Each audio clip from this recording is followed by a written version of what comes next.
بسم اللہ الرحمن الرحیم تبارک الذی بیدہ الملک وہو علی کل شیء قدیر الذی خلق الموت والحیاة لیبلوکم ایکم احسن عملا وهو العزيز الغفور الذي خلق 7 سماوات طباقا ما ترى في خلق الرحمن من تفاوت فارجع البصر هل ترى من فطور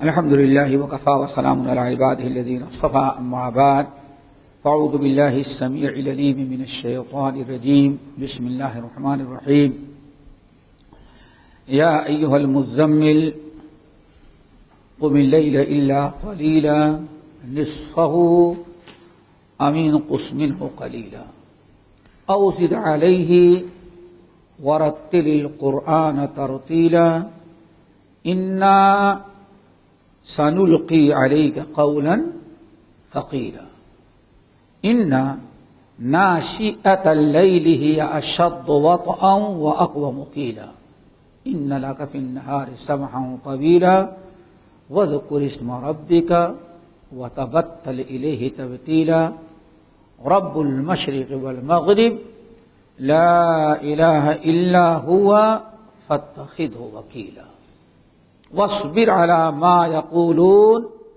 وهجرهم هجرا جميلا.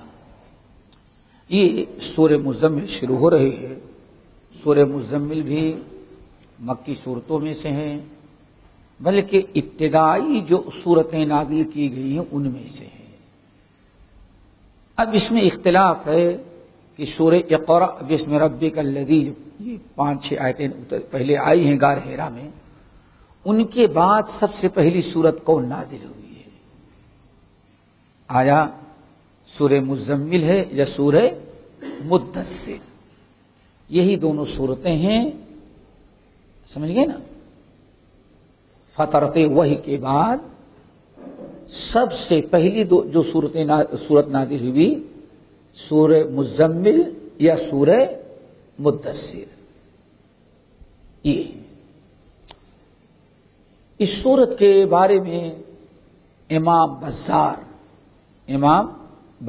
رحمۃ اللہ علیہ مسند بزار میں حضرت جابر بن عبداللہ رضی اللہ تعالیٰ عنہما سے نقل کرتے ہیں، لیکن ایک تفسیر کے طور پر بیان کر رہے ہیں. سند میں کلام ہے، اہل علم کلام کرتے ہیں، لیکن سارے مفسرین تقریباً اس سورت کے شان نزول میں یہ آیت سبب شان نزول اس آیت کے شان نزول بیان کرتے ہیں. رسول اللہ صلی اللہ علیہ وسلم نے جب آپ کو اللہ تعالیٰ نے رسول و پیغمبر بنا دیا اور آپ کچھ توحید کی باتیں کرنے لگے، آخرت کی باتیں، رب کی طرف لوگوں کو دعوت دینے لگے، تو کفار مکہ دار الندوہ میں میٹنگ کی. تنگ آئے، انہیں چاہتے تھے کہ یہ دین پھیلے، ان کے لیے نیا دین تھا. بڑا تعجب ہوتا تھا کہ یہ اجعل الآلہۃ الہ واحدہ ان ھذا لشیء عجب، یہ کیا غضب کی بات کرتے ہیں؟ یہ کوئی عقل میں آنے والی بات ہے کہ اتنی پوری بڑی دنیا کے لیے صرف ایک ہی اللہ؟ دیکھو ان کے لیے بڑی تعجب کی بات ہو گئی تھی. اور کل جنوں کی جو تقریر سنی جانتے ہیں کہ وہ کیسے کیسے حالات تھے. تو دار الندوہ میں کفار مکہ قریش مکہ نے دار الندوہ میں میٹنگ کی، اجتماع کیا. دار الندوہ کیا چیز ہے؟ جس کو ہم لوگ کہتے ہیں پارلیمنٹ، کیا اسمبلی دو ہوتی ہے نا، پارلیمنٹ سمجھ لو، پارلیمنٹ. دار کے معنی گھر، ندوہ کے معنی مشورہ کرنا. دار الندوہ، انہوں نے مکے والوں نے اپنا ایک دار الندوہ بنا رکھا تھا، پارلیمنٹ ہاؤس، وہیں بیٹھ کر کے برادری اکٹھا ہوتی تھی اور وہیں سے کوئی عام فیصلہ جو ہوتا تو وہاں صادر کیا جاتا تھا۔ یہ صفا اور مروہ کے درمیان، صفا اور مروہ کے درمیان یہ جگہ تھی، دار الندوہ، نام کیا رکھا تھا؟ دار الندوہ۔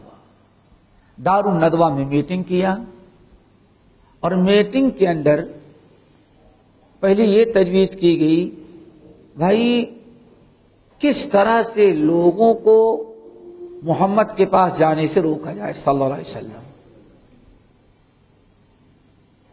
کس طرح، کیا کہہ کے روکا جائے، کس طرح لوگوں کو ان کے پاس جانے سے بچایا جائے، یہ ایک سوال اٹھا، اور یہی میٹنگ کا موضوع تھا۔ تو اس میں کچھ لوگوں نے کہا، میرا خیال تو یہ ہے، ہم ان کے حالات کو دیکھتے ہیں تو سمجھتے ہیں کہ شاعر ہے۔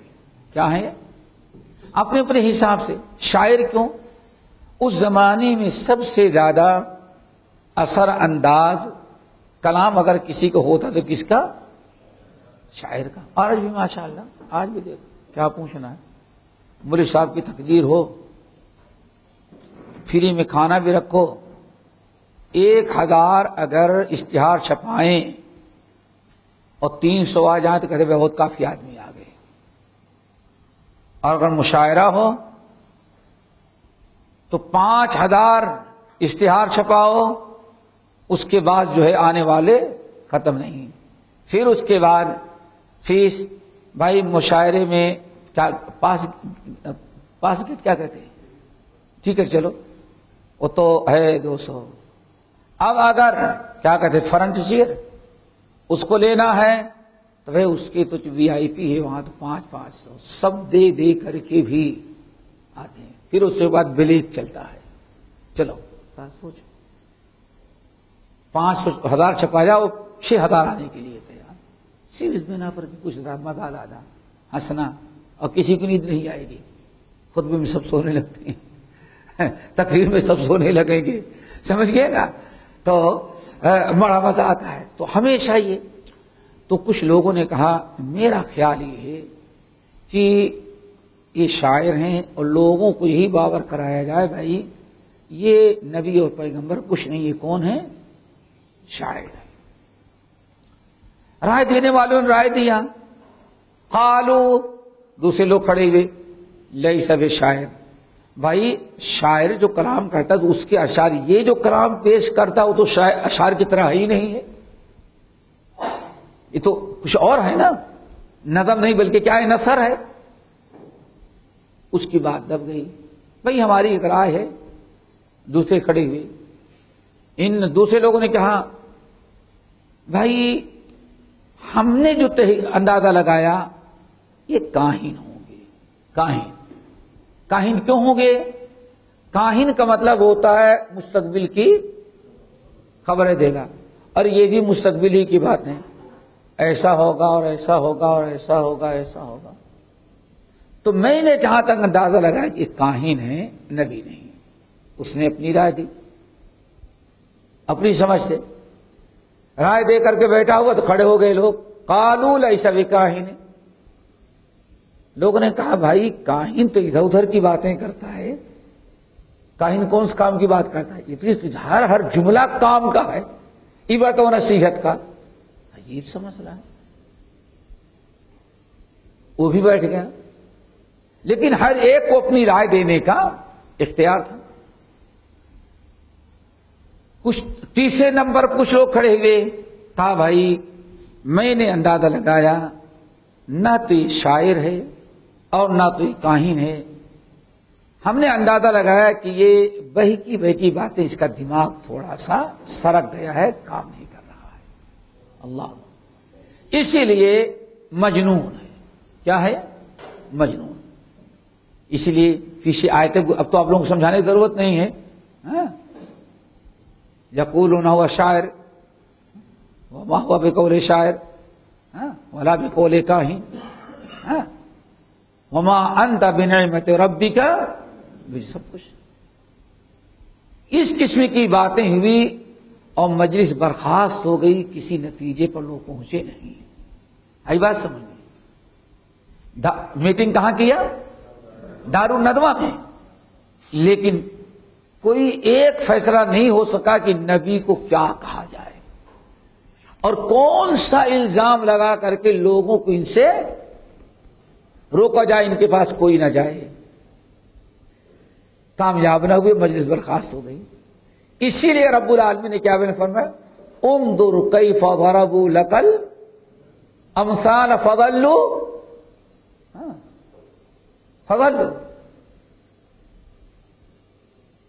اے نبی انظر، ذرا دیکھیں کیسے روزانہ ایک نیا لقب آپ کو دیتے ہیں. فضلوا، گمراہ ہو گئے اور ابھی تک کسی نتیجے پر نہیں پہنچے. یہ بات تو ہو گئی. نبی علیہ السلام کو اطلاع ملی، کہا جاتا ہے حدیث جو بتا رہا تھا جابر بن عبداللہ کے، نبی علیہ السلام کو اطلاع ملی کہ لوگ ایسے مجلس میں بیٹھے تھے اور میرے متعلق آج اس قسم کی باتیں ہوئی. دیکھو بھائی، جس کو اللہ تعالیٰ نبی بناتے ہیں یا نبی کے سچے وارث جو ہوتے ہیں، ان کو بڑی فکر ہوتی ہے جب انہیں کوئی غلط قسم کے الفاظ سے یاد کر کے لقب بدنام کرتا ہے تاکہ لوگ نہ آئے، تو اس کو بڑی تکلیف ہوتی ہے. اسے سوچتا ہے کہ اللہ، میں تو ان کے پیچھے پڑا ہوں اور یہ میرے بارے میں ایسی سی باتیں. بڑی دکھ کی بات ہوتی ہے. نبی علیہ السلام کو لوگوں نے بتا دیا اور آپ کو یہ بات پہنچ گئی کہ میرے بارے میں ایسی باتیں کر رہے ہیں. رسول اللہ صلی اللہ علیہ وسلم سنے اور بہت غمگین ہوئے، بڑا افسوس، صدمہ. کیوں؟ فَلَعَلَّكَ بَاخِعُ نَفْسَكَ عَلَىٰ آثَارِهِمْ إِن لَّمْ يُؤْمِنُوا بِهَٰذَا الْحَدِيثِ أَسَفًا. اللہ اکبر. اے نبی، آپ تو ان کے ایمان لا لانے پر اتنا آپ غمگین ہوتے ہیں، معلوم پڑتا ہے کہ آپ اپنے آپ کو ہلاک ہی کر ڈالیں گے. سوچو، اس سے اندازہ ہوتا ہے کہ نبی کو کتنی فکر امت کی اصلاح. فَلَعَلَّكَ بَاخِعٌ نَفْسَكَ عَلَىٰ آثَارِهِمْ إِن لَّمْ يُؤْمِنُوا بِهَٰذَا الْحَدِيثِ أَسَفًا. کبھی سورہ ہود، سورہ اعراف، سورہ شعراء، ان سورتوں کو پڑھیں گے، انبیاء کو کیا کیا کہتے ہیں؟ اِنَّكَ لَمَجْنُونَ، اِنَّكَ لَمَجْنُونَ. سمجھ گئے نا؟ کیا کیا کہتے ہیں، لیکن کیا کہتے ہیں؟ انی لکم ناصحین، انی ونصحت لکم ولکن لا تحبون الناصحین. لوگو، نہ میں مجنون ہوں، نہ پاگل ہوں، نہ ساحر و جادوگر ہوں، میں اللہ کا رسول ہوں، تمہارے پاس اللہ کا پیغام لے کر کے آیا. اتنی سادگی سے انبیاء جواب دیتے ہیں. نبی علیہ السلام کو بہت دل برداشتہ ہوئی، بڑی تکلیف ہوئی. آپ چادر لیے، جیسے کہ کبھی چادر غم، افسوس، صدمہ ہوتا ہے تو آدمی کچھ اور چادر اوڑھ کر کے لیٹ جاتا ہے. نبی علیہ السلام افسوس کرتے ہوئے چارپائی میں جا کے لیٹ گئے، جس کو کہتے ہیں چادر اوڑھ کر کے. اس وقت اللہ رب العالمین نے یہ سورت نازل کی. آئی بات سمجھ میں؟ یا ایھا المزمل. مزمل کس کو کہتے ہیں؟ ہمارے یہاں بڑا نام ہوتا ہے مزمل، مدثر، شجرۃ النساء، شجرۃ النساء. ایک صاحب بڑے پکے تھے، یہ یو پی نیپال کے بارڈر کے، بڑے پکے، ماشاءاللہ. بیٹا پیدا ہوا، بسم اللہ. پہلا بیٹا ہوا، بسم اللہ. دوسرا پیدا ہوا، الحمدللہ. سمجھ گئے نا, رکھتے چلے جا رہے, آخر پیدا ہوا تو آمین. آخر بیٹا پیدا ہوا تو کیا نام رکھا؟ آمین. بسم اللہ, بسم اللہ اعوذ باللہ تو میں نے نام سنا ہے. ارائیت, کیا ارائیت سے نام کیا؟ ارائیت. کیوں بھائی, کیوں؟ قرآن سے نام رکھوائیں گے.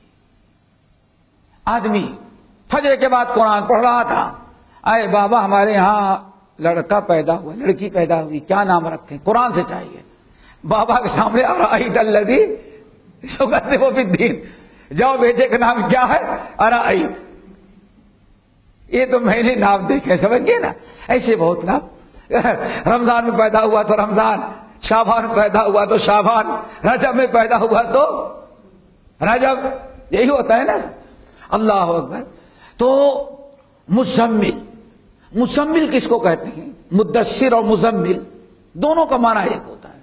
مزمل ایک تو ہوتا ہے ضروری کپڑا, جیسے کندورا پہنے ہیں, شلوار قمیص پہنے ہوئے ہیں, سمجھ گئے نا, کرتا پائجامہ پہنا ہوا ہے, یہ تو اصلی لباس ہے نا.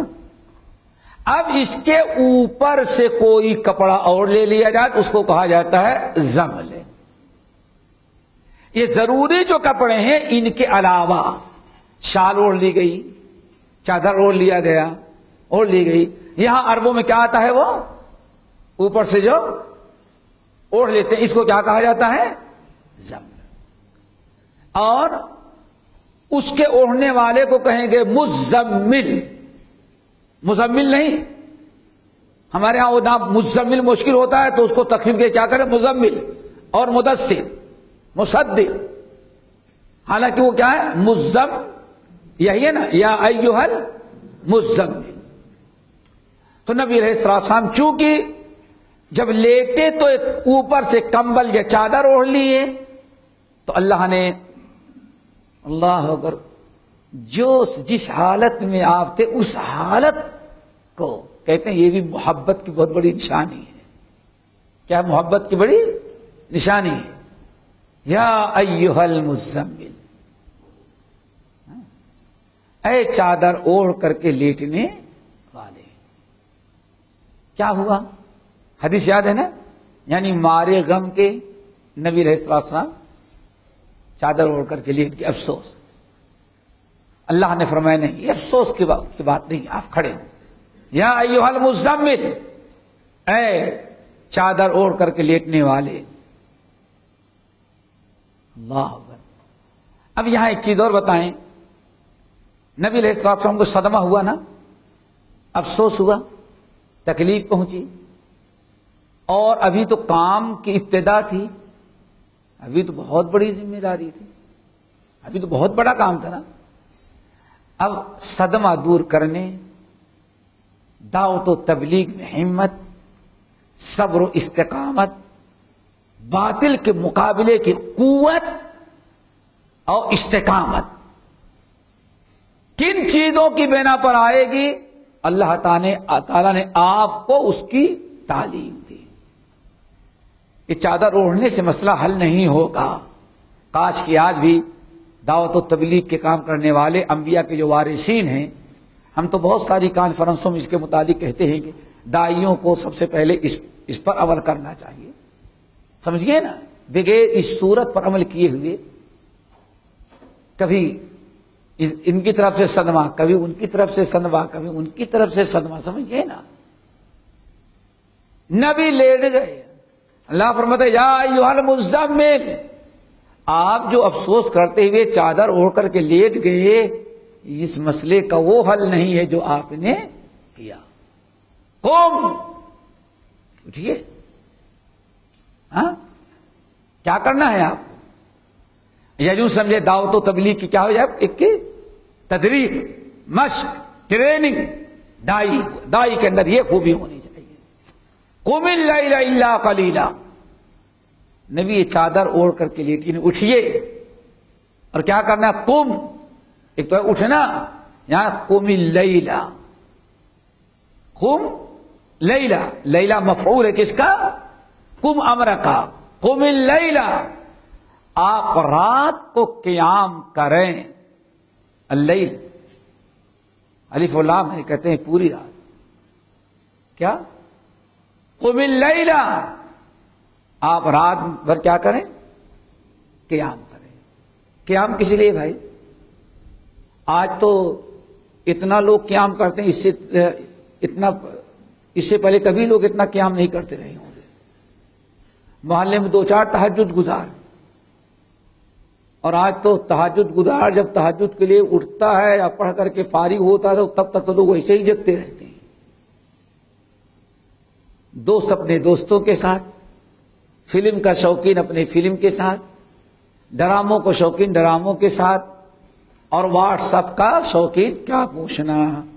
ہاں وہ تو کبھی سفر کرو. پاکستان کو تو نہیں بتا سکتا، انڈیا کا ایک قانون ہے، ٹرین کی لائٹیں 9 بجے بالکل بند. جو first class second class A C ہوگی ریزرویشن، آپ کی لوکل نہیں، لوگ تو چلتی رہے گی. کس کی؟ یہ لانگ روٹ گاڑیاں جو ہوں گی، یہ قانون پتہ نہیں انٹرنیشنل ہے کہ صرف انڈیا کا. ٹھیک 9 بجے بند ساری لائٹیں. اب آپ ساتھیوں سے بات طے کر لیں رات بھر جلائیں، لیکن اگر کوئی اس میں ایک اگر سونا چاہتا ہے، لائٹ بجھانا چاہتا ہے، تو آپ کو لائٹ بجھ جائے گی اور پھر آپ ماشاء اللہ. سفر میں کبھی دیکھتے ہیں کہ رات کو جتنی مرتبہ اٹھو چادر کے اندر سے لائٹ جلتی رہتی ہے. اپنی لائٹ جلی، ٹرین کی لائٹ بجھ گئی اور اب اپنی لائٹ جلی ہوئی ہے. رات بھر صرف ایک موبائل ہاتھ ملی، سب کی لائٹ. آج لوگ بہت جگ رہے ہیں، ہندو ہو، مسلمان ہو، کافر ہو، مشرک ہو، ہمارا نوجوان ہو، کوئی بھی ہو. اللہ اکبر. کس لیے آپ جگیں؟ رات کا قیام کا مطلب ہے رات جگیں، قیام کریں، اللہ کی عبادت میں، توبہ میں، استغفار میں، تلاوت قرآن میں، تہجد کی نماز. قم اللیل، اے نبی آپ رات کو قیام کریں، رات میں عبادت کریں. الا قلیلا، بس تھوڑی سی رات آپ سو لیا کریں. دیکھا؟ اللہ اکبر. قم اللیل الا قلیلا. پہلے تو فرمایا کیا؟ رات بھر آپ قیام کریں. اب اللہ نے کیا کیا؟ الا قلیلا. ہاں تھوڑی سی رات آپ جگتے رہیں، یعنی سو بھی لیں. لیکن اب قلیلا 10 منٹ 15 منٹ آدھا گھنٹہ 2 گھنٹہ سب کچھ ہو سکتا ہے. تو اللہ نے اب قلیلا کی تفسیر بیان کی. نصفہ، کیا مطلب؟ آدھی رات سو لیا کریں. اللہ، آدھی رات قیام کریں اور آدھی رات آپ سو جائیں. اوین قسمن ہو، یا آدھی رات سے تھوڑا سا گھٹا دیں بھائی، کم کر دیں. اوین قسمن ہو قلیلا، یا آدھی رات سے کچھ آپ گھٹا دیں. او زد علیہ، یا آدھی رات سے کچھ آپ زیادہ کر دیں. لیکن بہرحال رات میں قیام آپ کو کرو. قم اللیل، اٹھیے رات کو قیام کریں. وہ چیز جو حدیث ہم نے سنائی، شان نزول دھیان میں رہے گا تب یہ بات سمجھ میں آئے گی جو سمجھانا چاہتے ہیں.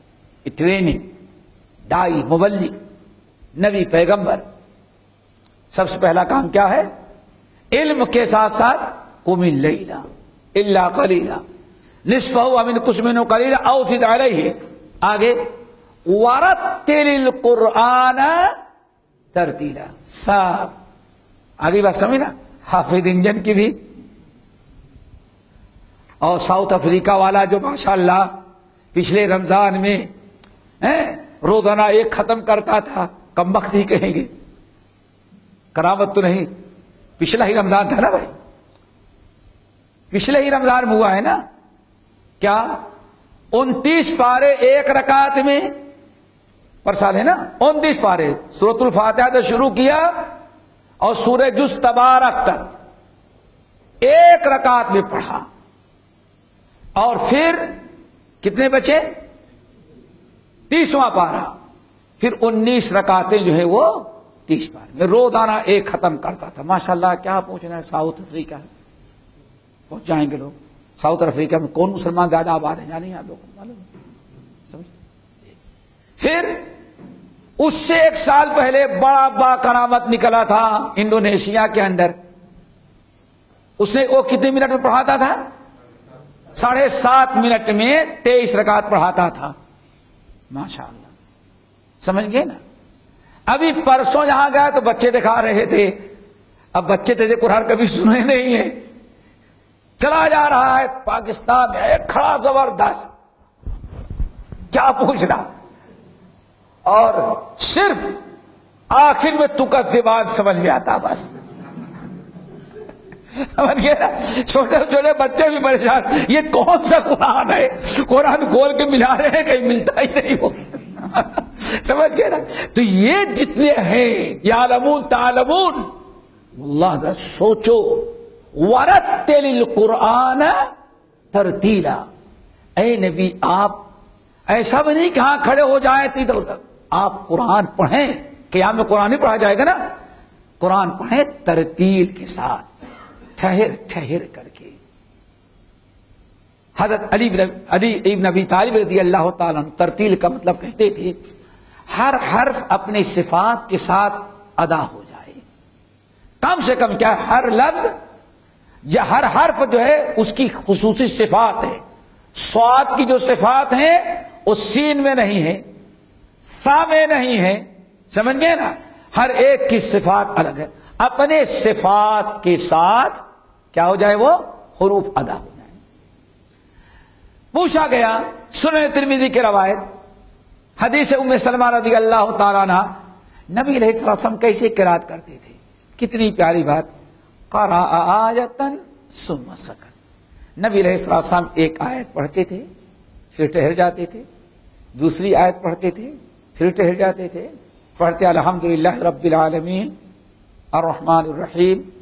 اور آج ہمارے ہاں میں سمجھتا ہوں 80% مسجدوں میں سورۃ الفاتحہ خاص طور سے تراویح میں صرف ایک سانس، نہیں 2 سانس میں. ہاں صراط الذین کیا ایاک نعبد و ایاک مالک یوم الدین ایاک نعبد و ایاک نستعین. پہلا اس کا، اور دوسرا اس کا ارے وہ کیا کہتے ہیں سکتہ. ہاں یعنی خاموشی کب؟ غیر المغضوب علیہم. اور ایک بڑا طبقہ ہے وہ بس آمین پر رکتے ہیں اور کہیں رکتے ہی نہیں. میرے بھائی حضرت واللہ لقد کان لکم فی رسول اللہ اسوۃ حسنہ، حضرت عبداللہ بن مسعود، چونکہ تفصیل میں نہیں جا سکتا، ان کا ایک قول بتا دیتا ہوں، ہمارے سب کے لیے بڑی عبرت کی چیز ہے. کہتے ہیں ورتل القرآن، اے لوگوں ردی کھجور کی طرح اللہ اکبر. دیکھیں کبھی ردی کھجور نہیں سمجھے؟ کبھی کھجور خریدنے کے لیے لے جائیں یا کوئی سامان خریدنے کے لیے جائیں اور اس سے کہ بھائی اچھا لو، ہم بند پیٹی نہیں لیں گے، پیٹی کھول کر کے دو. اب وہ کیا کرتا، اسے معلوم ہے ذرا دیکھو گندے جو ہے کتنی تیز دھڑا دھڑ پھینکتا چلا جا رہا ہے. ہاں یہی ہے نا. اس کے بعد اتنا ٹائم نہیں خود اطمینان کے ساتھ کہتے ہیں دیکھو ردی کھجور جیسے پھینکتی ہو ویسے قرآن کو نہ پھینکو. اللہ اکبر. یہ کون کر؟ حضرت علی رضی اللہ. صرف یہی ایک قول اگر انسان اپنا لے تو اس کا دماغ صحیح ہو جائے. کتنی عجیب سی مثال دی. لوگوں جیسے ردی کھجور پھینکتے جاتے ہو ایسے قرآن کو نہ پھینکتے جاؤ، بلکہ ورتل القرآن ترتیلا، اطمینان کے ساتھ ترتیل کے ساتھ قرآن پڑھا کرو. یہ میرے بھائی ہمارے ہاں ابھی جس نو مسلم بھائی کا قصہ سنا رہا تھا، نو مسلم بھائی کا، واللہ نو مسلم کہا کہ میں تو ہندو سے مسلمان ہوا تھا، پہلا رمضان آیا تو تراویح کی نماز پڑھنے کے لیے چلے گئے. امام صاحب مصلی پر گئے. ہمارے ہاں تراویح قیام کیسے ہوتا ہے؟ کہتے ہیں کہ نبی مسجد میں گئے، عشاء کی نماز تو پڑھائی. کہا میں نہ مسلم، مجھے کیا خبر کیا چیز ہے. کہا کہ دیکھو بھائی 8 والے پیچھے چلے جائیں، 20 والے آگے آ جائیں. اور کہا میں 8 والا تھا. 8 والے پیچھے اور 20 والے آگے. کیوں؟ اب تراویح شروع، اب پنچوٹی ایکسپریس ہماری چلے گی. اللہ اکبر. آپ لوگ پنچوٹی ایکسپریس نہیں سمجھیں گے. وہ شخص بامبے آتا رہتا تھا تو ایک ٹرین چلتی تھی بامبے سے منماہر تک، اور بڑی اسپیڈ تھی، اس کا نام تھا پنچوٹی ایکسپریس. پنچوٹی ایک ندی کا نام ہے ہندوؤں کے مقدس ناسک کے اندر، اور ناسک ہے کہ آگے اس کا آخری اسٹاپ تھا، اس لیے اس کا نام تھا پنچوٹی. اللہ اکبر. اب وہ بیچارہ پریشان، وہ سوتا ہے نا مسلم، یہ بھی پنچوٹی بھی کوئی قرآن کی آیت ہے. وہ پریشان، لوگوں نے مجھے کس بارے کی آیت پڑھ رہا ہے؟ وہ کہا ٹرین کا نام ہے. کیا مطلب؟ اب اتنی اسپیڈ سے پڑھاؤں گا کہ 8 والے اگر بیچ میں تو نکلنے کا چانس نہیں. اللہ اکبر. یہ ذرا سوچو ہمارے یہ قیام ہے. من قام رمضان ایمانا واحتسابا کتب له ما تقدم من ذنبه. ارے تراویح پڑھ کے کوئی احسان تھوڑی کر رہے ہو. اللہ سبحانہ فرماتا ہے جس نے ایمان اور احتساب کے ساتھ، ایمان اور احتساب اجر و ثواب کی نیت سے، مغفرت کے جذبے کے تحت تراویح کی نماز پڑھے گا، اس کے گناہ پچھلے معاف کیے جائیں گے تراویح کی برکت. ہر ایک کے نہیں. یہ تو ایک معاملہ ہے جان چھڑانے جتنی جلدی ہو جائے جان چھوڑو. میرے بھائی حضرت عبداللہ بن مسعود کتنی پیاری بات کرتے ہیں. کیا؟ قرآن پڑھو تو خبردار ردی کھجوروں کی طرف پھینکتے نہ جاؤ، بلکہ پڑھو تو ٹھہر کے پڑھو، چونکہ رب نے فرمایا ورتل القرآن ترتیلا. آگے اب اللہ تعالی روزہ رکھنے کا حکم نہیں دیا. ابھی نماز بھی نہیں فرض ہوئی ہے. نہیں فرض ہوئی نا. ہم نے کہا اقرأ بسم ربک الذی خلق کے بعد سب سے پہلی سورت یا دوسری سورت ہے، یہ ہے ابتدائی دور کی ہے. لیکن اللہ نے آپ کو تہجد کی نماز پڑھنے کا حکم دیا، وہ بھی کتنا لمبا. قم اللیل الا قلیلا نصفہ او انقص منہ قلیلا او زد علیہ. اتنا لمبا قیام کیوں بھائی؟ کیوں آپ اللہ تعالیٰ اتنی پابندی کے ساتھ، بلکہ تمام اہل علم کرتے اس وقت اللہ کے رسول پر تہجد کی نماز فرض ہو گئی تھی، فرض ہو گئی. کیوں؟ اس کی وجہ کیا ہے؟ اب اس کی علت سنیں. انا سنلقی علیک قولا ثقیلا. یقیناً ہم آپ کے اوپر ڈالنے والے ہیں بہت بھاری بات. قول کے معنی بات. سنلقی تاکید کے لیے. انا یقیناً ہم، سنلقی ان قریب آپ پر نازل کرنے کے ڈالنے والے ہیں بہت بڑا بوجھ. قولا ثقیلا. لوگ کہتے ہیں قول ثقیل، ایک تو توحید و سنت کی دعوت دے نہیں، بڑا قول ثقیل ذمہ داری، بڑی بھاری ذمہ داری. قرآن پر عمل کرنا خود بڑی ذمہ داری. تو بہت بھاری ذمہ داری آپ پر ہم ڈالنے والے ہیں. اس ذمہ داری کو ڈالنے کے پہلے آپ کو چاہیے کہ تہجد کی خوب پابندی کریں. آئی بات کچھ سمجھ میں؟ ذمہ داری بہت بڑی ڈالنی ہے، اور اس ذمہ داری کا ادا کرنا ناممکن ہے جب تک کہ تہجد کی نماز آپ ابھی سے پڑھنا نہ شروع کر دیں.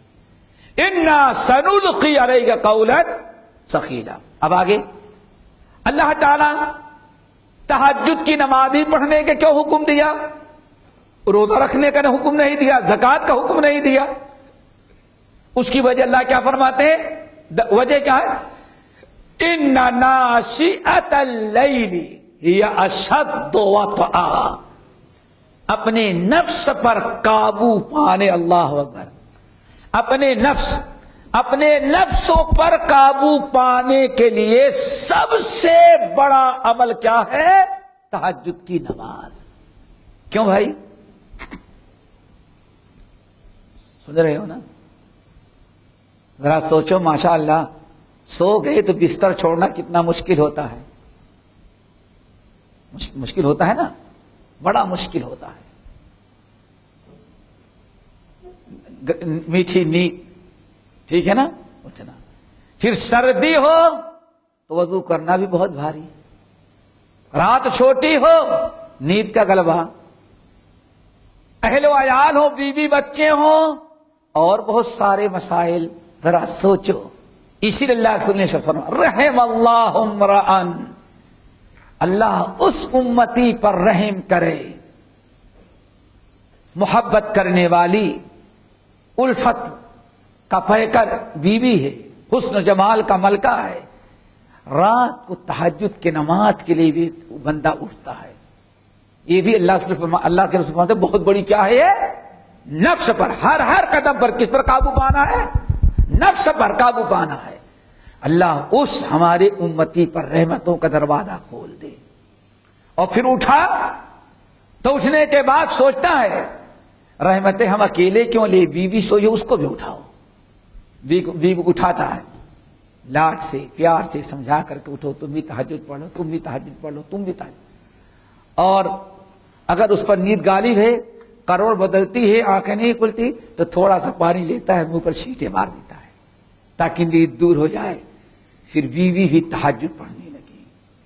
اسی طرح سے رحم اللہ امرأتن، اللہ تعالی ہماری اس امتی عورت پر اپنی رحمتوں کا دروازہ کھول دے جو نرم نازک بستر، پیاری نیند، دن بھر کاروبار، کچن ہانڈی سنبھالنے کی تھکاوٹ، شوہر محبت کرنے والا بازو میں لیٹا، ساری قربانیاں دیتی ہے، کھڑی ہو جاتی ہے، وضو کرتی ہے اور تہجد کی نماز پڑھنے کے لیے کھڑی ہوتی ہے تو سوچتی ہے کہ میں اکیلی کیوں رحمت لوں.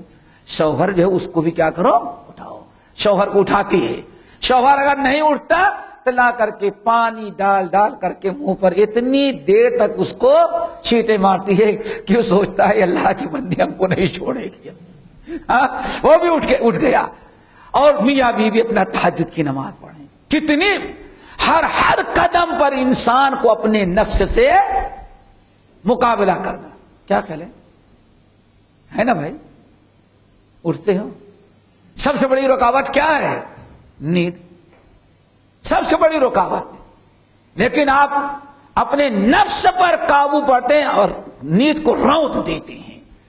جب انسان ایک زمانے تک اپنے نفس کا اس طرح سے مقابلہ کرتا رہے گا تو آخر میں تو اس کا نفس اس کا غلام بن جائے گا، جو کہے گا وہی کرے گا. آئی بات سمجھ میں؟ اب سامنے والا گالی دے گا تو آپ کہیں گے چلو بھائی صبر کر لو. کیوں؟ اپنے نفس پر قابو پانا آسان ہو گیا. کسی نے ظلم کیا آپ اس کو معاف کر دیں گے. کسی نے ستایا آپ ہمت کریں گے. کیوں؟ اب اصل میں آپ کا نفس، آپ نے اپنے نفس کو اپنے قابو میں کر لیا، اپنے نفس کو آپ نے اپنا غلام بنا لیا. کتنی پیاری بات اللہ نے فرمائی. ان ناشئۃ اللیل ہی اشد وطئا. وط کے معنی وتی رونت دینا. یقیناً رات کا اٹھنا، رات کا ناشے کے معنی اٹھنا، رات کا اٹھنا کس لیے؟ تہجد کی نماز پڑھنے، قیام کے لیے، قیام اللیل کے لیے. رات کو اٹھنا یہ نفس کو بہت ہی زیادہ کچل دینے والا ہے. یعنی نفس کو پاک کرنے کا سب سے بہترین طریقہ ہے. اپنے نفس کو اپنے قابو میں لانے کے لیے رات کا اٹھنا یہ بہت ہی کامیاب نسخہ ہے. وَأَقْوَمُ قِيلًا، اللہ اکبر. اور درست بات کے لیے بھی بڑا ٹھوس عمل ہے. کیوں میرے بھائی؟ اگر تھوڑا سا آپ کو ترجمہ سمجھ میں آ رہا ہے، دن میں تو ماشاءاللہ نماز پڑھنے کے لیے کھڑے ہو گئے، ٹھیک ہے نا؟ کہیں کسی بچے نے رویا کسی نے دروازہ کھٹکھٹایا، یہی ہوتا ہے نا، کوئی موبائل، کچھ نہیں موبائل تو آ ہی جائے گا، کسی نے مہربانی کیا وہ یاد کر لیا موبائل آ گیا، 1 گھنٹی بجی، دل ادھر ادھر، کیا پڑھ رہے تھے کبھی وہ بھی بھول جائیں گے۔ جو اثر ہو رہا تھا دل پر، وہ مکمل اثر دل پر نازل ہی نہیں ہو پاتا، نازل ہونے کے پہلے پہلے کسی اور طرف دھیان بڑھ جاتا ہے۔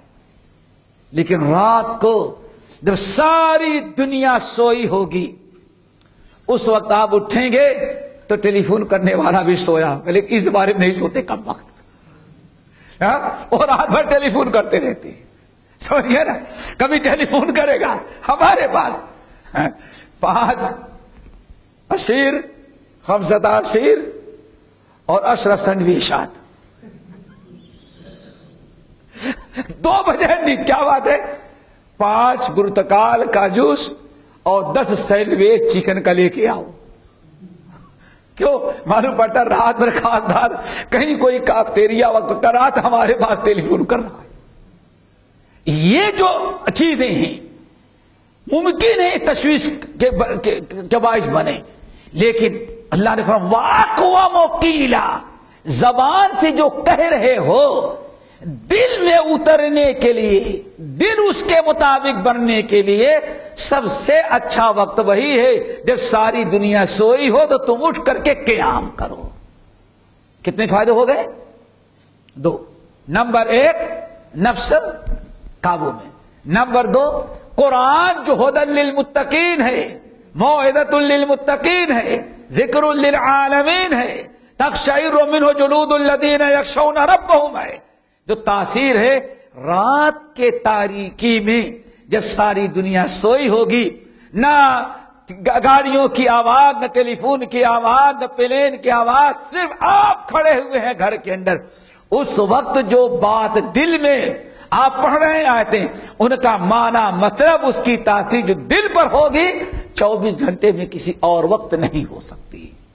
آ رہی بات سمجھ میں؟ ان ناشئۃ اللیل ہی اشد وطئا واقوم قیلا۔ اللہ تعالی رات ہی کو یہ نماز پڑھنے کے کیوں حکم دے رہا، قیام اللیل کا؟ اللہ اکبر۔ اس کی علت ان لک فی النہار سبحا طویلا، چونکہ دن میں تو آپ کو بڑے بڑے کام ہوتے ہیں۔ کہیں بیویوں نے کہا سپر مارکیٹ سے لانا ہے، ہوتا ہے نا، آج فلاں جگہ یہ کام کرنا ہے،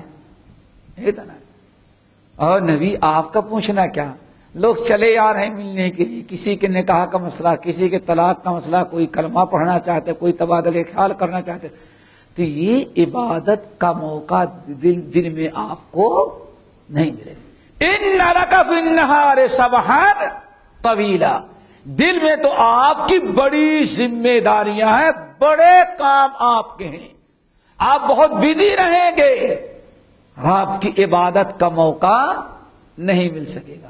آج ہمارا اور آپ کا کام کیا ہے؟ ماشاءاللہ دن میں ڈیوٹی کرنا، کاروبار کرنا، روڈوں پر زندگی گزر جانا، اور بھی ماشاءاللہ یہاں کی زندگی 8 گھنٹے ڈیوٹی کے لیے 4 گھنٹے روڈ پر، ہاں 8 گھنٹے ڈیوٹی کرنی تو 4 گھنٹے روڈ پر، 2 گھنٹے آنے کے 2 گھنٹے جانے کے، سمجھے نا؟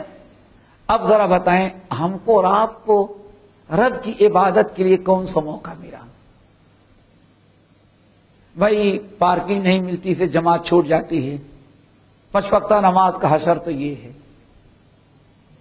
واللہ ذرا سوچا ہم کو اور آپ کو کون سا ٹائم ملا عبادت کا؟ ان لک فی النہار سبحا طویلا، اے نبی آپ کو رات میں، دن میں بڑی مشغولیت ہے، اس لیے رات اپنے رب کی عبادت کے لیے۔ اللہ اکبر۔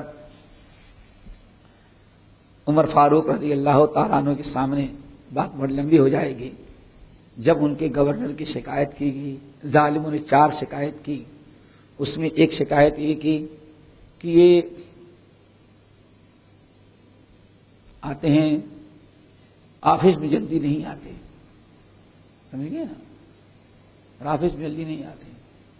پوچھا گیا، کہنے کہ امیر المومنین نہیں، یہ جب ڈیوٹی اپنی ختم کی اور شام کو دروازہ بند کر لیا تو پھر کسی سے یہ ملاقات نہیں کرتے. کبھی انشاءاللہ تفصیل سے بتائیں گے.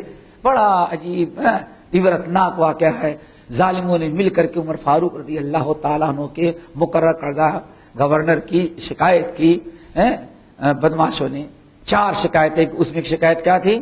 یہ بس ان کا معاملہ یہ ہے کہ ڈیوٹی کیے، آ کر کے مسجد میں بیٹھے اور شام کو یہ چلے گئے تو اب پھر یہ دروازہ اپنا نہیں کھولتے. اللہ اکبر.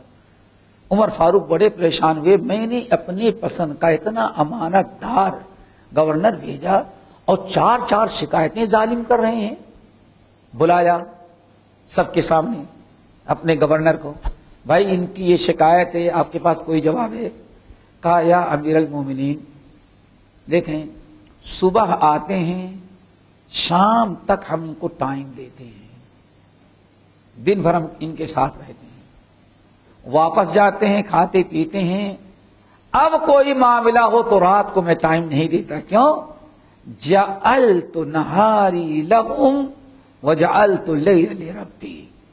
میں دن تو ان کے لیے رکھا ہے اور رات میں نے اپنے رب کے لیے رکھا ہے. یعنی ہماری رات کس میں گزرتی؟ تہجد گزاری میں. ان لک فی النہار سبحا طویلا. اللہ اکبر. وَاذْكُرِ اسْمَ رَبِّكَ، اور آپ اپنے رب کا. اللہ اکبر. اتنا تو رات میں ذکر تلاوت قیام کرنا ہی ہے. اور ویسے عام حالات میں دن میں بھی وَاذْكُرِ اسْمَ رَبِّكَ، آپ اپنے رب کے ذکر سے غافل نہ ہو. پتہ کیا چلا؟ داعی کے لیے، مبلغ کے لیے، نبی کے وارثوں کے لیے، ان کے لیے بھی ضروری ہے کہ زیادہ زیادہ اپنا وقت کس میں لگائیں؟ ذکر الہی میں. کیوں؟ اللہ اکبر. آج لوگ سمجھتے نہیں. موسیٰ علیہ السلام اور ان کے بھائی ہارون کو جب اللہ تعالیٰ فرعون کے دربار میں بھیجے، کیا فرمایا؟ وَلَا تَنِيَا فِي ذِكْرِي، خبردار اے موسیٰ ہارون دونوں بھائیوں، میرے ذکر میں ذرہ برابر سستی نہیں کرنا.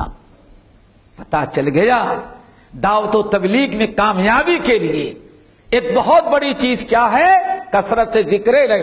وَاذْكُرُوا اللَّهَ كَثِيرًا لَعَلَّكُمْ تُفْلِحُونَ. تہجد گزاری اصلاح کے لیے. اور کیا؟ وَاذْكُرِ اسْمَ رَبِّكَ. اور تیسری چیز وَتَبَتَّلْ إِلَيْهِ تَبْتِيلًا. اور آپ ہمیشہ دنیا سے کٹ کر کے حاجت میں، پریشانی میں، خوشی میں، غمی میں وَتَبَتَّلْ إِلَيْهِ تَبْتِيلًا، آپ کس کی طرف رجوع کیا کریں؟ تبتل. حضرت فاطمہ کو بطول بولتے ہیں نا. کیا ہوتا؟ بطول سے برائی سے کٹ کر کے صرف نیکی کی طرف، تیسرے فاطمہ بطول ہو گئی. تبتل کے معنی آتا ہے کسی غلط چیز سے کسی چیز سے کٹ کر کے کسی ایک کے ہو جانے کا نام کیا ہے؟ تبتل. وَتَبَتَّلْ إِلَيْهِ تَبْتِيلًا. آپ دنیا والوں سے کٹ جائیں. کس سے؟ دنیا والوں سے کوئی امید نہیں، ان سے کوئی سوال نہیں، ان پر کوئی توکل بھروسہ نہیں. آپ اپنا لگاؤ تو جی اس سے لگاؤ. تعلق اپنا ہو تو کس کی طرف؟ آپ سب سے انقطاع کر کے کس کی طرف توجہ کیا کریں؟ اللہ تعالیٰ. واللہ آج میں نے بھی بتایا، اشارہ کر رہا تھا آپ کو، مولانا غلام رسول قلعے والے اللہ اکبر، جو بتا رہا تھا میہان سنگھ، یہ پاکستان گجران والا کے کسی گاؤں کے رہنے والے تھے، لاہور سے ہجرت کر گئے تھے وہاں. اللہ اکبر. میاں صاحب کے پاس یہ حدیث پڑھنے کے لیے آئے.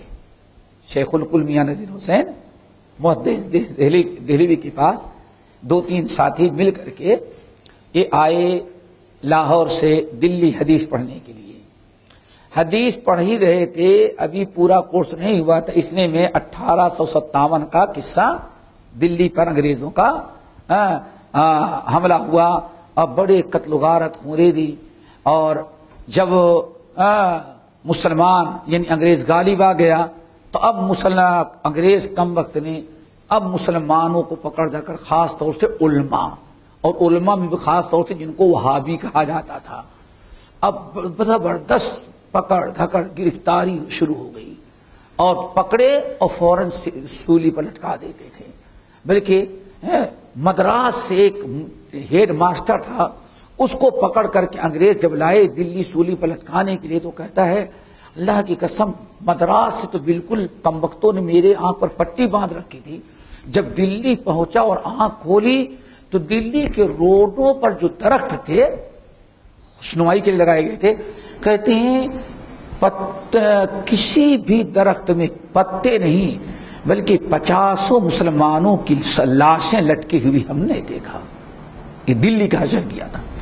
تو اس موقع پر مولانا غلام رسول قلعہ والے جو تھے ان کا بھی نمبر آ گیا، تلاشی شروع ہوئی تو ان کے ساتھیوں نے مشورہ دیا کہ آپ نکل جائیں، پنجاب چلے جائیں، یہاں سے دلی میں نہ رہیں کیونکہ حالات اچھے نہیں۔ مولانا غلام رسول قلعہ والے رحمۃ اللہ علیہ کہتے ہیں ادھر ادھر سے ہمارے ساتھی مولانا عبداللہ غزنوی رحمۃ اللہ علیہ سے وہ لیے اور ایک دور دراز علاقے میں گئے، روڈ پر کھڑے تھے کہ یہاں سے کوئی تانگا ملے، بسیں تو ہوتی نہیں، تانگا ملے اس سے نکل جائیں۔ کہاں انتظار کر رہے تھے، یہ بھی ڈر تھا کہیں پیچھے سے انگریز فوج نہ آ جائے۔ کہتے ہیں اتنا حیرتناک واقعہ، کہتے ہیں کہ بس دعا کرتا تھا کہ جلدی آ جائے کوئی۔ تو کہتے ہیں ایک جگہ سے کچھ کراہنے کی آواز آتی، بڑی تکلیف والی آواز۔ ہم سارے ساتھیوں نے کہا یہ آواز کہاں سے آ رہی؟ ایک تو ڈر ہے کہیں انگریز پہنچ نہ جائے، پولیس حکومت کے آدمی، اور آواز نظر آ رہی۔ کہتے ہیں ادھر ادھر ہم لوگوں نے دیکھا کہ شاید کوئی مظلوم ہوگا، تو دیکھا ایک کھڈا تھا، اس میں گوری انگریز ایک عورت، اس کو بری طرح سے زخم پہنچا ہوا ہے، لہو لہان زخم سے بے قرار تڑپ رہی، چلا رہی ہے۔ اب ہماری سیاست تو یہ کہتی تھی کہ فوراً اس کو کیا کرو، مار دو، کم وقت مسلمانوں ہی نے مارا تو کیوں زندہ ہے، بہت ظلم کیا ہے۔ لیکن پھر میں نے کہا کہ نہیں، ہم مسلمان ہیں، اسلام کہتا ہے کہ جو مجرم ہے اسی کو سزا دو، اس سے بدلہ لو، جو مجرم نہیں ہے اس سے بدلہ نہ لو۔ کہتے ہیں میں اترا کھڈے میں اس انگریز عورت کو اٹھایا اور بڑی مشکلوں سے پھر واپس دلی میں ایک مسجد میں لے کر کے آیا، اور اگر مسلمانوں کو پتا چل جاتا میں انگریز عورت لے کے آ رہا ہوں تو اس کو تو بعد میں قتل کرتے، ہم کو پہلے قتل کر دے، ظالم انگریز عورت کو بچاتا ہے۔ کہاں لے کر کے مسجد میں آیا تو ایک کمرہ مسجد میں تھا، لے جا کر کے اس کو ہم نے چھپایا۔ پھر مسجد میں کچھ پتا چل گیا، لوگ آئے تو کہتے ہیں اس کو کپڑا پہنا کر کے اوپر کمبل ڈال دے، بہت بیمار آدمی ہے اس لیے وہ کرا رہا ہے، واپس چلے گئے۔ کہا اس کو بڑی انسانی ہمدردی تھی، اسلام کا اسلامی اخلاق۔ کہتے ہیں ہم نے اس کو پھر مرہم پٹی کروایا، علاج کروایا، اور کہا جب تک کہ اچھی نہ ہو جائے میں اب نہیں واپس جاؤں گا، جان بچانے والا کون ہے؟ اللہ۔ کہتے ہیں یہاں تک کہ وہ ہوش میں آ گئی، علاج کیا، اچھی ہو گئی۔ تو کہتے ہیں پتا یہ چلا، جب اس سے پوچھا ہم نے، ہمارے ساتھ پتا چلا سب سے خونخوار کرنل جو تھا جس نے مسلمانوں کو سولی پہ لٹکا رہا تھا اس کی بیوی تھی وہ۔ کہتے ہیں اب تو غصہ یہی آیا، ارے یہ تو بالکل اس کی بیوی ہے۔ کہا ساتھیوں نے اور ہم نے بھی سوچا اس کو ذبح ہی کر کے تکی بوٹی سب کم وقت کی بنا دو، لیکن پھر خبیب رضی اللہ تعالیٰ عنہ حدیث کہ اللہ کے رسول نے منع کیا ہے جس نے تم پر ظلم کیا ہے اس سے تم بدلہ لو، اور جس نے تم پر ظلم نہیں کیا اس سے بدلہ نہیں۔ ظلم اس کے شوہر نے کیا تو ہم اس سے بدلہ لیں گے تو ہمارا رب ہم سے ناراض۔ کہتے ہیں پھر اب جس شیطان نے ورگلایا، ساتھیوں نے کہا اس کو ایسے بھوکی پیسی تڑپتے ہوئے مر جانے دو۔ تو میرے دل میں آیا کہ اللہ کی مخلوق جب پیاسے کتے کو پانی پلا کر کے جنت میں جا سکتا ہے، اجر و ثواب ہے، تو یہ آدم کی بیٹی جو ہے اس کو ہم کیسے بھوکا مرنے دیں؟ کہتے ہیں میں نے اپنی جان ہتھیلی پر رکھی اور ہم نے اس کو باقی رکھا، یہاں تک کہ اس نے کہا کہ مجھ کو بڑی ڈر ہے، میں لے جا کر کے اس کے منزل مقصود تک پہنچایا۔ اللہ کہتے ہیں جب وَتَبَتَّلْ إِلَيْهِ تَبْتِيلًا وَتَبَتَّلْ إِلَيْهِ تَبْتِيلًا، سب کو چھوڑو، تمہارا سارا توکل ساری توجہ دکھ اور درد میں، خوشی اور غمی میں کس کی طرف ہونی چاہیے؟ انا للہ و انا الیہ راجعون ہم کو سکھلاتا ہے. کہا کہ اس نے اترتے ہی ہاتھ جوڑی اور کہتی ذرا ایک پیپر دے دو ہم کو. کہا کاغذ قلم تو رکھ دے. میں نے کہا کیا ہوا؟ کہا کہ میں اس پر لکھ کے دے دیتی ہوں کہ میں فلاں کرنل کی بیوی ہوں، اس شخص نے میری علاج ہمارا کروایا، ہماری خدمت کی ہے، اس لیے کوئی انگریز افسر تمہیں کوئی چھیڑ کرے، جب بھی کوئی بات ہو تو لے کر دکھلا دینا. ہمیں ڈر ہے کہ تم عالم آدمی ہو اور وہ بھی وہابی پتہ چلائے ہو اور تمہیں زندہ نہیں چھوڑیں گے.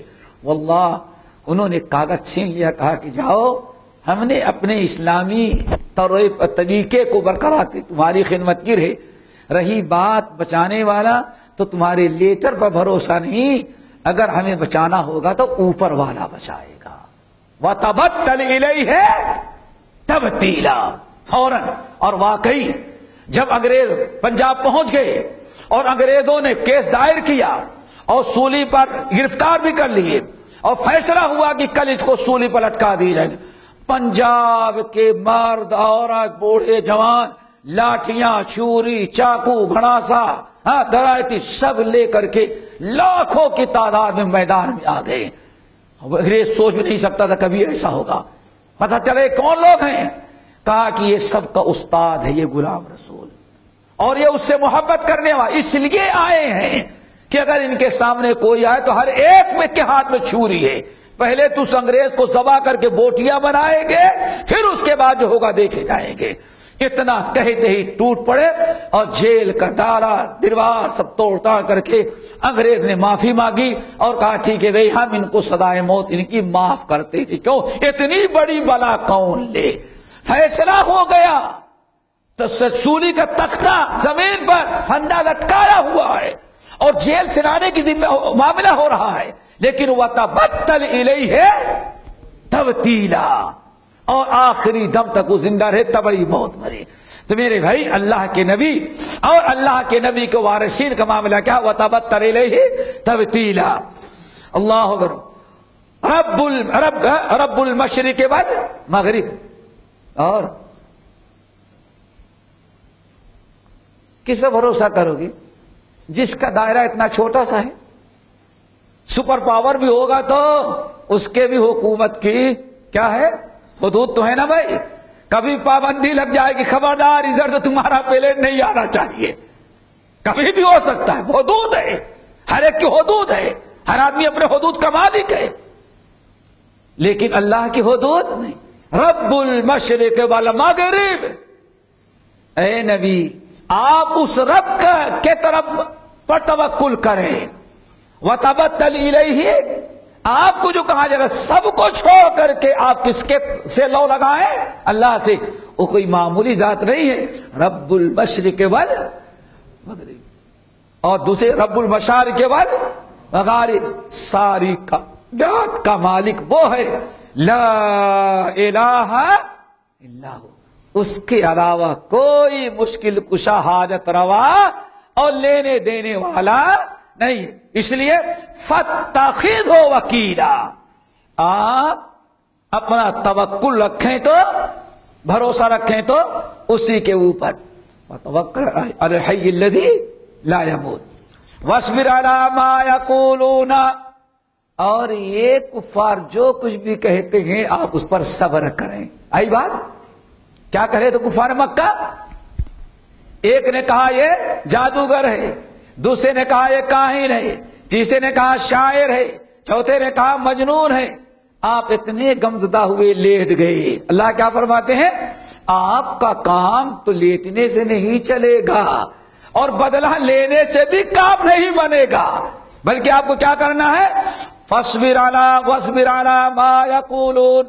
جو کچھ یہ کہتے ہیں آپ سب پر صبر کریں. اللہ تعالیٰ نے اپنے نبی کو صبر کی تلقین کی. اسی لیے دعوت کے کام میں اور رہنمائی اور قیادت کے لیے دوستو صبر کی بہت بڑی ضرورت ہے. عمر فاروق رضی اللہ تعالیٰ عنہ کیا کہتے تھے؟ جمعے کا خطبہ دے رہے کہتے لوگو خیر عیشنا الصبر. اے لوگو، ہم مسلمانوں کی نبی پر جب ایمان لائے اور آج تک ہم لوگوں کی، ہم مسلمانوں کی ساری کامیابی اور سب سے بڑا اسلحہ اللہ نے ہم کو دیا تھا وہ صبر تھا. صبر کی برکت سے ہم دنیا پر غالب آ گئے. وَاصْبِرْ عَلَىٰ مَا يَقُولُونَ وَاهْجُرْهُمْ هَجْرًا، اور ان کو چھوڑ دے لیکن اچھی طرح سے چھوڑے. اللہ اکبر. کیسے چھوڑے؟ جاؤ آج سے ہمارا تمہارا تعلق کوئی نہیں، تم اپنی راہ ہم اپنی راہ. یہ تو اچھی طرح سے چھوڑنا نہیں ہوا نا. صبر کریں، ان کو ان کی راہ پر چھوڑ دیں، لیکن اپنی دعوت و تبلیغ کا کام نہ چھوڑیں، لعنت نہ بھیجیں، جھگڑے لڑائی نہیں.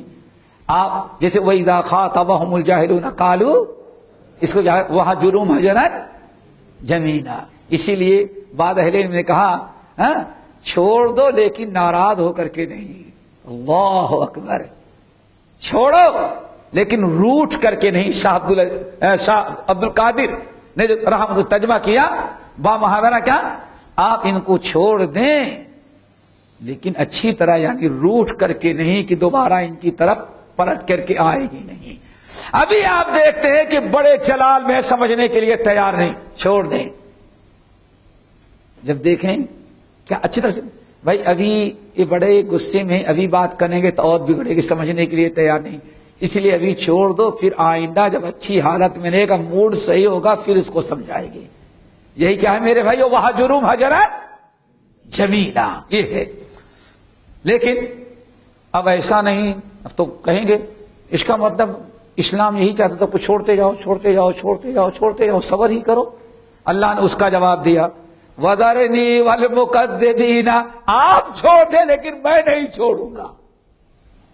نہیں سوئے اے نبی، آپ کو کہا جا رہا ہے آپ ان کو چھوڑ دیں، اچھی طرح سے چھوڑنا، لیکن یہ نہ سمجھیں کہ ہاں ظالموں کو جھٹلانے والوں کوئی سزا نہیں. نہیں، آپ اپنے سے کچھ نہ کریں.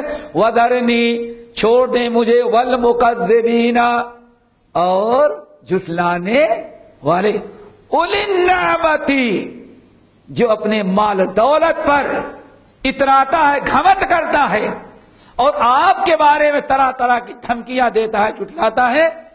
آپ چھوڑ دیں، یعنی کیا مطلب؟ جاؤ بھائی، کیا کہیں گے؟ آپ کا بچہ کوئی کام کرے، اچھا بھائی تم چھوڑو میں اس کو بھی دیکھ لیتا ہوں. اللہ، دیکھا آپ نے؟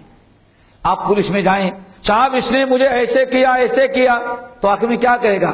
اچھا آپ چھوڑ دیں، میں اس کو دیکھ لیتا ہوں. اللہ نے اسے کیا فرمایا؟ وَذَرْنِي وَالْمُكَذِّبِينَ أُولِي النِّعْمَةِ. یہ مال و دولت والے، ناز و نخرے کی زندگی گزارنے والوں کو آپ چھوڑ دیں جو آپ کو جھٹلا رہے ہیں، اور ہمیں ارے حوالے کریں، ہم خود نپٹ لیں گے. وَمَهِّلْهُمْ قَلِيلًا، بس ان کو ذرا سا مہلت دے. کیوں؟ ہم کیا کریں گے؟ اِنَّ لَدَيْنَا أَنْكَالًا، بیڑیاں ہمارے پاس ہیں. ان کم بختوں کو خودو ہو فَغُلُّوهُ ثُمَّ فِي سِلْسِلَةٍ ذَرْعُهَا 70 ذِرَاعًا فَاسْلُكُوهُ. ہمارے پاس ہے بیڑیاں، ہمارے پاس ہیں. وَجَحِيمًا، اور آگ کا انگارہ بھی، جہنم بھی ہمارے پاس ہے. آپ اپنی ذرا خاموش رہیں، اگر یہ بات نہ آئے تو ہم خود ان سے نپٹ لیں گے. وَطَعَامًا، اور کھانا بھی ہمارے پاس ہے. کون سا کھانا؟ ہاں، ہریسا نہیں، ہریسا بھی نہیں، شرید بھی نہیں، آپ کے تکے کباب بھی نہیں. کون سا کھانا ہے ان ظالموں کے لیے؟ وَطَعَامًا ذَا غُصَّةٍ، بڑے بڑے کانٹوں والا ہے. ایسا نہیں کھائیں تو سیدھا چلا جائے، کھائیں گے تو پہلے جبڑے میں کانٹے چبھے پھنسا، پھر وہاں سے نکلے تو حلق میں. ذَا غُصَّةٍ وَعَذَابًا أَلِيمًا، اور ہمارے پاس کیا ہے؟ عذاب علیم. کن کے لیے؟ جو نبی کو ستا رہے تھے. یوم ترجف الارض والجبال، اگر دنیا میں چھوڑ بھی دیں تو عذاب کس وقت آئے گا؟ یوم ترجف الارض، جس دن زمین پر رجفہ زلزلہ آ جائے گا. والجبال، اور زمین کیا ہو جائے گی؟ پہاڑوں پر پہاڑوں پر بھی زلزلہ ہوگا. وَكَانَتِ الْجِبَالُ كَثِيبًا مَهِيلًا، اور یہ آسمان تو گرد و غبار کی طرح اڑتا ہوا نظر آئے گا. یہ کون سے دن ہوگا؟ قیامت کا. چلو یہ بات ہو گئی نا. اب آگے اِنَّا أَرْسَلْنَا إِلَيْكُمْ رَسُولًا شَاهِدًا عَلَيْكُمْ كَمَا أَرْسَلْنَا إِلَى فِرْعَوْنَ رَسُولًا. اب وہی جو دارالندوہ میں بیٹھ کر کے میٹنگ کر رہے تھے ابو جہل، ابو لہب اور بڑے بڑے قریش مکہ، اللہ نے ان کو خطاب کیا، اے مکے کے کافرو، ہمارے نبی کو ساحر و جادو اور مجنون و دیوانہ کہنے والوں، سن لو، انا ارسلنا الیکم رسولا شاہدا علیکم کما ارسلنا الی فرعون رسولا. ہم نے تمہارے پاس ویسے ہی اپنا نبی محمد صلی اللہ علیہ وسلم کو اپنا نبی بنا کر کے بھیجا ہے، تمہارے اوپر گواہ ہیں، ویسے جیسے ہم نے موسیٰ کو فرعون کے پاس بھیجا تھا. یعنی فرعون کا اور موسیٰ کے قصہ مکے والوں کو خوب اچھی طرح سے معلوم تھا. اس لیے اللہ نے کیا فرمایا؟ فعصى فرعون الرسول، فرعون نے رسول کی نافرمانی کی. رسول سے مراد موسیٰ. فعصى فرعون الرسول، فرعون نے ہمارے نبی موسیٰ کی نافرمانی، بات نہ مانا. اس نے بھی موسیٰ کو جادوگر اور دہشت گرد کہا تھا نا. فاخذناہ، خوب خطرناک پکڑ میں اس کو ہم نے پکڑ لیا. یعنی عذاب جانتے ہیں، دریا میں ڈبو ڈو کر کے پٹک پٹک کر اللہ نے کم وقت کو مارا. اور سنن ترمذی کی حدیث، سورہ یونس کی آیت، چلا رہا آمنت باللہ الذی آمنت بہ بنو اسرائیل، اے اللہ یہ مسلمان جس پر ایمان رکھتے تھے میں بھی اسی پر آپ ہی پر ایمان رکھتا ہوں، اور میں مسلمان ہو رہا ہوں، اللہ مجھے بچا لے. کہہ رہا تھا میں بھی مسلمان ہو رہا ہوں، لیکن اللہ نے کیا فرمایا؟ الآن، اب تو مسلمان ہو رہا ہے، ایسے پہلے تو بڑی نافرمانی کیا تھا، آج اب ایمان لانے کا چانس اور وقت ختم ہے. فَالْيَوْمَ نُنَجِّيكَ بِبَدَنِكَ لِتَكُونَ لِمَنْ خَلْفَكَ آیا، آج تجھے چھوڑیں گے، غرق کریں گے اور تیرے جسم کو بچائیں گے تاکہ بعد میں آنے والے لوگوں کو عبرت اور نصیحت ہو. یہ تو سورہ یونس کی آیت. اور سنن ترمذی کی روایت، اللہ رسول نے کیا ارشاد فرمایا؟ جبرائیل امین آئے، کہا یا محمد صلی اللہ علیہ وسلم کاش کہ آپ اس وقت دیکھے ہوتے. کیا بھائی دیکھتے؟ فرعون رو رہا تھا، بڑی توبہ کر رہا تھا، اللہ تعالیٰ کا رجوع ہو رہا تھا، اور میں نہیں چاہتا تھا، ہمیں ڈر ہوا کہیں اللہ تعالیٰ واقعی اس کی توبہ قبول نہ کر لے، اور میں سوچتا تھا کمبخت جہنم میں جائے. تو میں کیچڑ اٹھا کر کے اس کے منہ میں ٹھوس کر کے بھر رہا تھا تاکہ کمبخت کی آواز ہی نہ نکلے. اللہ اکبر. جس پر اللہ نہیں رحم کرتا فرشتے بھی اس پر رحم نہیں، پٹک پٹک کے مارا. انا ارسلنا الیکم رسولا شاہدا علیکم کما ارسلنا الی فرعون رسولا فعصى فرعون الرسول فاخذناه اخذا وبیلا. فکیف تتقون، اے مکے کے کافرو تم میرے عذاب سے کیسے بچ سکتے ہو؟ ان کفرتم، اگر تم کفر پر رہے، ایمان نہ لائے تو میرے عذاب سے کیسے بچ سکتے ہو؟ اس دن کے عذاب سے، یعنی قیامت کے عذاب سے. یومن، اس دن قیامت کے عذاب سے. یجعل الولدان شیبا، جو دن اتنا ہولناک ہوگا، خطرناک، کہ اس دن کی ہیبت سے بچے بھی کیا ہو جائیں گے؟ جوان. اللہ، بوڑھے کیا ہو جائیں گے؟ بوڑھے. دیکھا ہیبت سے. السماء منفطر به، آسمان پھٹ گیا. کان وعدہ مفعولا، اور یہ اللہ تعالیٰ کا وعدہ ہے جو پورا ہو کر رہا. آئی بات سمجھ میں؟ ان ہذہ تذکرہ، یہ تذکرہ کیا مطلب؟ قرآن. قرآن کیا ہے؟ تذکرہ ہے۔ اور بعض لوگوں نے کیا کہا، ان هذه تذکرہ، فرعون کا جو واقعہ بتائے یہ بھی بہت بڑی کیا ہے تمہارے لیے، نصیحت ہے۔ فمن شاء اتخذ الى ربه سبیلا، جو چاہتا ہے اپنے رب کو راضی کرنا، وہ ان سے عبرت و نصیحت حاصل کر کے اپنے صراط مستقیم کو اپنا لے۔ بات ہو گئی نا؟ چلے، ابھی تک کس کی بات ہو رہی تھی؟ نبی علیہ السلام کی ٹریننگ کہتے ہیں نا، دعوت کے میدان اترنے سے پہلے صبر، تحمل، یہ ساری چیزیں۔ پھر کافروں کا تذکرہ جو باقاعدہ کفر کر رہے تھے، ایمان نہیں لا رہے تھے، ان کا انجام کیا ہوگا۔ اب اس کے بعد اللہ تعالیٰ پھر تہجد کا تذکرہ کیا۔ یہ جو آیت ہے قرآن پاک کی بڑی آیت، آخری پورا کر دیں، پورا ہو جائے، پورا کر دیں، چلو۔ ان ربک یعلم انک تقوم ادنی من ثلثی اللیل ونصفہ وثلثہ، آپ کا رب اچھی طرح سے جانتا ہے کہ آپ رات کو کتنی دیر تک، تقوم ادنی من ثلثی اللیل، آپ رات کو قیام کرتے ہیں 2/3 نا، ثلث ایک اور ثلثین تسنیہ، ثلثین 2/3، یعنی پوری رات کے 2 حصے آپ کر دیتے ہیں، 2 حصے قیام کرتے ہیں اور 1 حصہ آپ ہوتے ہیں۔ ونصفہ، اور کبھی کبھی اللہ دیکھتا ہے کہ آدھی رات، وثلثہ، اور کبھی 1/3، یعنی کوئی ایک ہی وقت نہیں ہے، کبھی آپ 2/3، کبھی آدھی، کبھی 1/3۔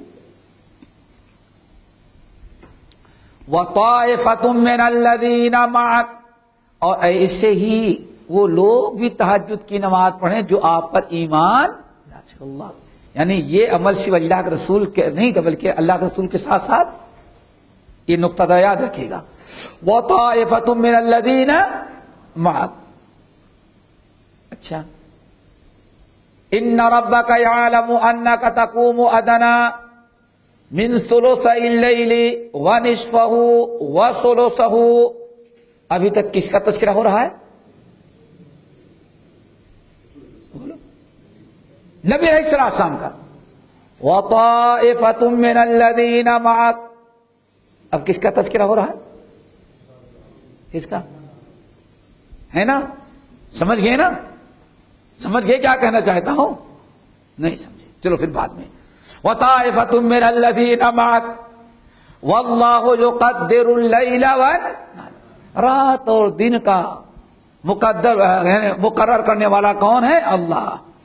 علم ان لن تحصوہ، اللہ نے خوب اچھی طرح سے دیکھ لیا، لن تحصوہ، اللہ اکبر۔ تحصو جمع کیسے کہا کہ واحد کا؟ دیکھو نا، جمع کا ہے نا، صرف نبی کے لیے نہیں، کس کے لیے؟ صحابہ کے لیے۔ علم ان لن تحصوہ، اللہ اچھی طرح سے جانتا ہے کہ اتنی پابندی آپ لوگوں کے لیے بہت ہی مشکل گزرے گی۔ تہجد کی اتنی لمبی نماز، اتنے دیر تک راتوں میں پڑھنا آپ پر بھی بھاری پڑے گی، اور ایمان آپ کے ایمان والے ساتھیوں پر بھی۔ نہیں سمجھا ہے میرے خیال سے؟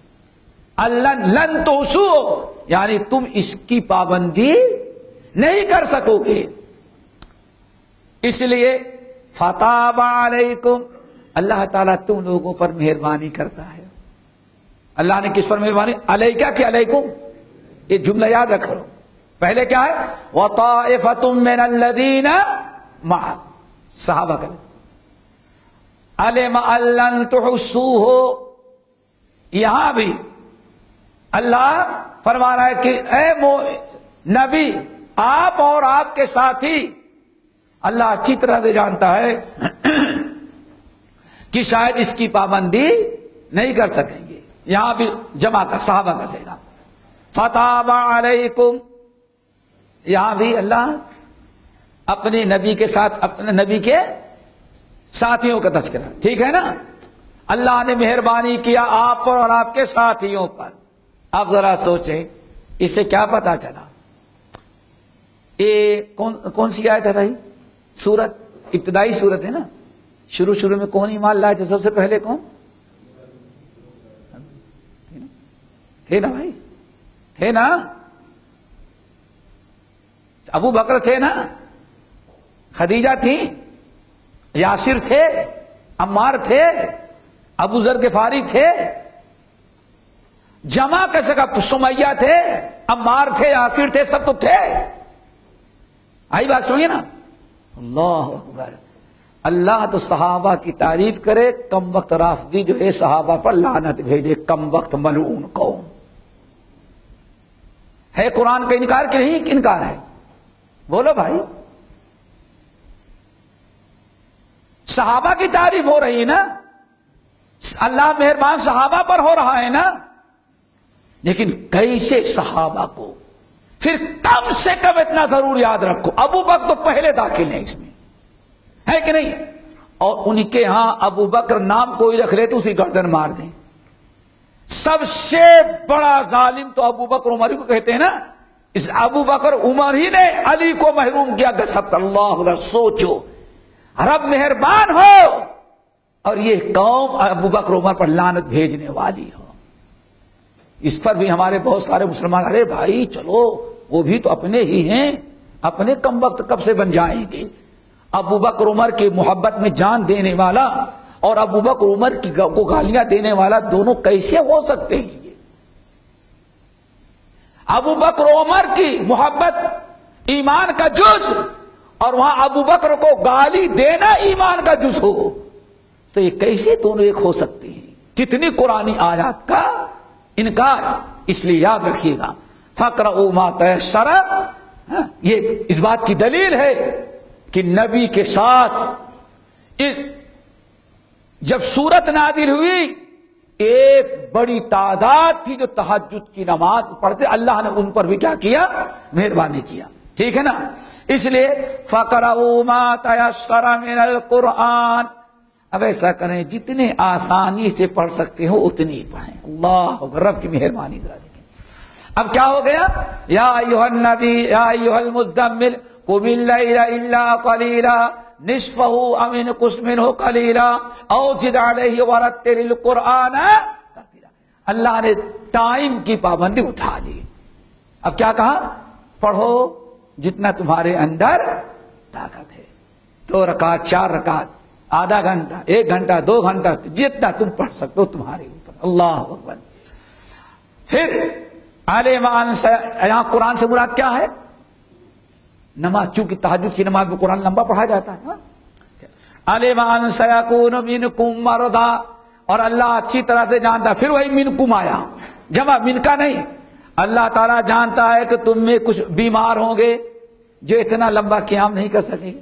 وآخرون، اور کچھ اور لوگ ہوں گے یضربون فی الارض، جو سفر کریں گے. کہاں؟ زمین پر. ضربن فی الارض سفر کرنا، سفر کریں گے، وہ مسافر ہوں گے. کس کام کے لیے؟ یبتغون من فضل اللہ. بزنس مین، بزنس، تاجر، تجارت کے لیے جائیں گے. وہی ہوں گے نا یبتغون من. وآخرون یقاتلون فی سبیل اللہ. اور کچھ اور ہوں گے جو کہاں جائیں گے؟ اللہ تعالیٰ کے راہ میں قتال کرنے کے لیے. کچھ ہوں گے جو علم حاصل کرنے کے لیے پوری دنیا کا سفر کریں گے جیسے محدثین نے کیا. اللہ اکبر. فَاقْرَؤُوا مَا تَيَسَّرَ مِنْهُ. اسی لیے اللہ فرماتا جتنا آسانی سے پڑھ، تم اپنے آسانی سے پڑھو لیکن پڑھو کچھ. اللہ اکبر. دعا کرو سب کو کچھ. اتنی آسانی ہوگی اور کیا. اسی لیے اللہ بڑی حیرت ہوتی ہے ہمارے اسلاف کیسے کیسے پڑھ دے. زمستانی ہوا میں گرجتی شمشیر کی تیزی، نہ چھوٹی مجھ سے لندن میں بھی آدابے سے ہر گاہی. خاک مرکت پر تیری فریاد لے کر آؤں گا، اب دعائے نیم شب میں کس کو میں یاد آؤں گا. علامہ اقبال کہتے ہیں لندن جب پڑھنے کے لیے گئے تو اس وقت پانی گرم کرنے والا ہیٹر نہیں تھا، اور بلکہ ہم کچھ لوگوں میں تھا اس وقت گھر میں حمام ہی نہیں ہوتا تھا، ایسے میونسپلٹی بنا دیتی تھی حوض، اسی میں سب جا کر کے نہایا کرتی تھی، سمجھئے نا، اسی میں بیٹھو جانوروں کی طرح، یہ زندگی تھی۔ تو علامہ اقبال کہتے ہیں زمستانی ہوا میں گرجتی شمشیر کی پیدی، نہ چھوٹی مجھ سے لندن میں بھی آداب سحرگاہی۔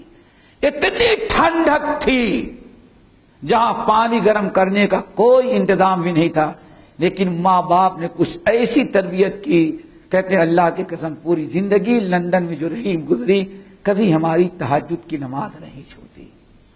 زمستانی ہوا میں گرجتی شمشیر کی تیزی، نہ چھوٹے مجھ سے لندن میں بھی آداب سحر گاہی۔ میرے بھائی سوئے گردوں نالے شبگیر کا بھیجے کوئی اپنا سفیر، رات کے تاروں میں اپنا رازداں پیدا کرو۔ یہ بڑی خوش نصیبی ہے، اسی لیے کہتے ہیں جب ان کی ماں کا انتقال ہوا، ان کی ماں کا جب انتقال ہوا، لندن میں تھے، تو اس وقت ماں کی محبت میں جو انہوں نے اشعار لکھے تھے وفات پر، اس کی ایک کڑی یہ بھی تھی، خاک مرکت پر تیری، دعا کرو آج یہی نوبت ہم سب کو دے، خاک مرکت پر تیری لے کر یہ فریاد آؤں گا، اب دعائے شب میں قسمت۔ انسان آج مائیں کتنی تعجب ہے، خاک مرکت پر تیری صدا لے کے آؤں گا میں، اب دعائے نیم شب میں کس کو میں یاد آؤں گا۔ ایک بوڑھی ماں تھی، ہم لندن میں وہ سیال کوٹ میں رہ کر کے رات بھر ایک ہی ماں تھی جو رات بھر تہجد کی نماز پڑھ کے ہمارے حق میں دعا کرتی تھی۔ اللہ نے اس ماں کو بھی اٹھا لیا۔ اب دنیا میں کون ہمارا رہے گا جو تہجد کی نماز پڑھے اور ہمارے حق میں دعا کرے۔ خاک مرکت پر تیری لے کر یہ فریاد آؤں گا، اب دعائے نیم شب میں کس کو میں یاد آؤں گا۔ ہماری مائیں بہنیں اس طرح سے تہجد گزار ہوتی تھیں، اور اولاد کے اتنی وفادار کہ سب سے بڑی فکر جائیداد کی نہیں، فکر یہ ہے کہ خاک مرکت پر تیری لے کر یہ فریاد آؤں گا، اب دعائے نیم شب میں کس کو میں یاد آؤں گا۔ اب کون ہے دنیا میں جو ہمیں تہجد کی نماز پڑھے اور دعا کر کے ہمارے حق میں اللہ تعالیٰ کے سامنے ہاتھ اٹھا کر کے ہمارے حق میں دعا کرے۔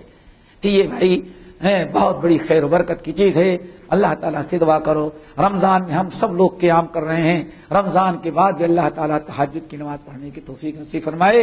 اللہ کے رسول نے فرمایا علیکم بقیام اللیل، لوگو تم ہمیشہ تہجد کی نماز پڑھا کرو، تہجد کی نماز نہ چھوڑو۔ فإنہ دأب الصالحین قبلکم، تم سے پہلے جتنے اچھے لوگ گزرے ہیں سب کا طریقہ تہجد گزاری کا تھا۔ علیکم بقیام اللیل رحمت للعالمین، اللہ نے واللہ اتنی آسانی کی طرح سوچو، فقرؤوا ما تیسر منہ، چلو گھنٹے 2 گھنٹے جتنا تم سے ہو سکتا ہے اتنا ہی تہجد کی نماز پڑھو، اور تو کوئی اس سے زیادہ کوئی آسانی نہیں ہو سکتی۔ اس پر بھی اگر اور آپ نہ تہجد کی نماز پڑھیں تو یہ بہت کوتاہی ہے۔